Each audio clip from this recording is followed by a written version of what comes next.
in the Kitchen today with Chef Robert Mills, and today we're talking about cooking for one or two and making the most of a pork tenderloin, right? Yes, so pork tenderloins come in pairs, sometimes they come singly, Right. but in this situation we normally get the two. I think the price point I got this one at, okay, it wasn't organic, don't hold that against me, but it was about $9. Okay. So, okay, great price. Yeah. But the problem is, are you going to use it all up? And great, it comes fresh. And so what I tend to do is I'll take both of them and I will actually turn into like a breaded pork, like a schnitzel. Okay. And once it's gone through the breading, I will then put it into the freezer. Freezer, okay, Yeah, and great. so then I can come back to it, just like chicken fingers or those types of things. Right. The difference to this one is I'm going to use a little bit of panko bread crumbs. Yes. I find them to be a little bit more robust and they suck up a lot more butter. Okay, well this is more of a, was this a healthy clip? I'm not sure, but back, it will be by the time I'm finished with the cucumber and the acidity come through, and I know you love lemon, so just throw that in there as well, and bringing the dish together. So Sounds let's do this. fantastic. Take it away, Chef. Thank you. Like anything, I'll get my stove going, watching that, because I'll probably get on top of it. But yes, we have the pork loin here.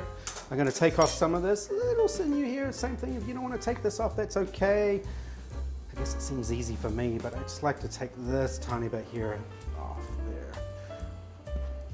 So how many am I going to get out of this? I'm going to do a little butterfly.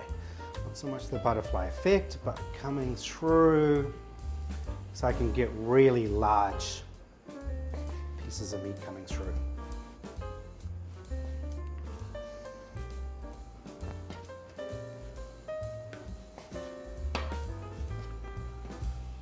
So my calculations, probably like 2 of these is enough for a portion.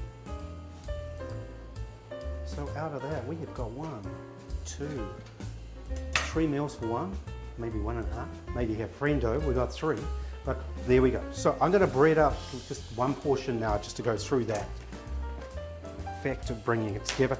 As you can see, I love Ziploc bags. So you can switch it out and use just a couple of pieces of parchment paper, waxy paper, or a cling wrap. I'm just gonna bang that. You can use a rolling pin, wine bottle. Actually, maybe not a wine bottle, that might shatter, but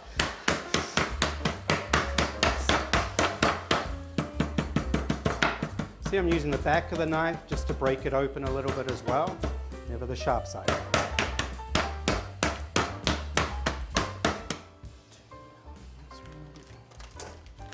There we go. So that's a couple of those is a good portion.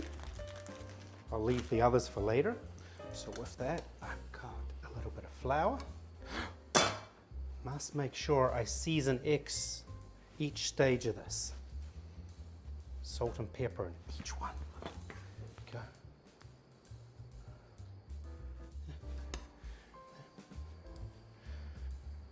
So this dredging process, the flour keeps it dry. Then the eggs will suck up all of that flour as well, and then that last final stage there, which is the panko.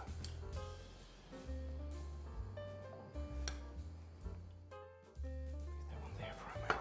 In the frying pan, oh, she's warm, and turn it up a little bit more.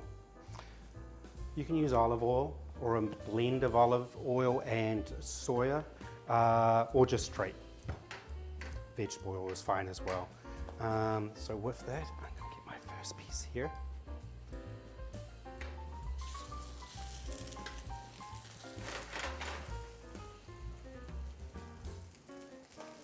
Oh, it's definitely sucking up all of that moisture. There we go.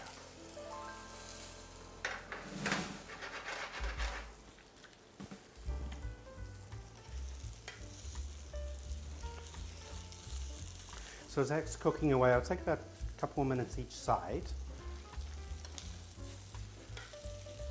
I cooked off some little new potatoes before, so I'm going to add that to my pan. Get those in there. I'm only doing cooking for 1. There we go.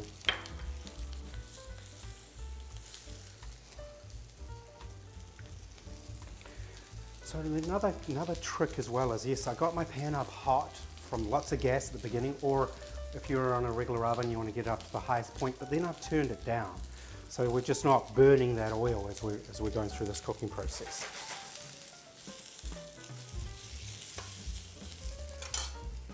Add a little bit of butter to that as well.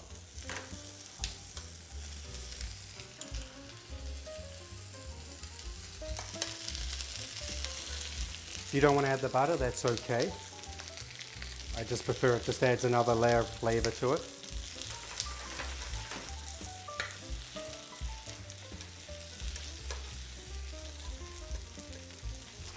So I'm going to turn that down a little bit. I'm going to work on my salad. My cucumbers in here.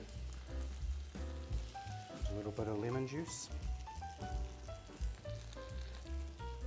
Chopped parsley. Sometimes I prefer a little bit of dill. Some chives in there as well. My olive oil. Seasoning. So basically I've just made a quick vinaigrette.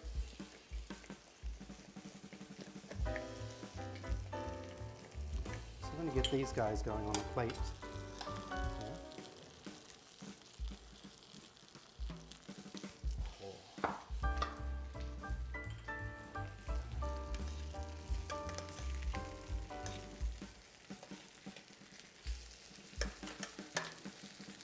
To this pan as well.